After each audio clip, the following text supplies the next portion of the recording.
পরিমাণে খিদে লেগে গিয়েছিলো। আমি তো খিদে সহ্য করতেই পারিনি, চলে এসেছিলাম সোজা খাওয়ার ঘরে।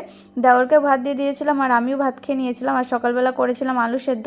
তারপর আর কি স্নানে যাব বলে এদিকে আমি সুন্দর করে খাবার ঘরটা মুছে নিয়েছি। তারপরে আর কি খাওয়ার পরে অনেক বাসন হয়েছিল, সেগুলোই আর কি মেজে নিচ্ছিলাম। আর ওদিকে আমি কাজের ফাঁকে আমার ওই বিছানার চাদরটা কেচে দিয়েছিলাম। আর ওদিকে আমি কলের মাথার উপরে রেখে দিয়েছি যাতে একটুখানি জল ঝরে যায় আর আমার নাড়তে যাতে অসুবিধাটা না হয়।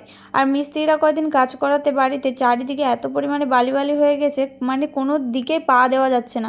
সারাদিন পরে গিয়ে যখন খাটে গিয়ে বসছি তখন দেখি খাটের উপরেও বালি, কি করে গেল সেটা বোঝার উপায় নেই। অথচ কিন্তু সারাদিন আমি খাটের ওপর যাচ্ছিই না, মানে এরকম অবস্থা হয়।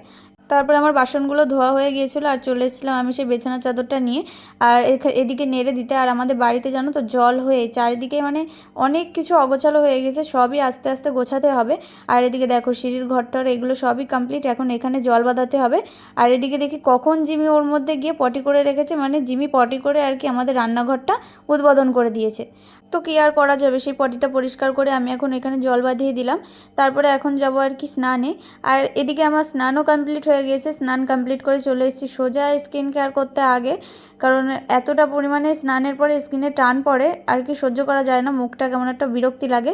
তার জন্য আগে আমি স্কিন কেয়ার করে নিই, তারপরে বাদবাকি যা কাজ থাকে সেগুলোই আর কি করব।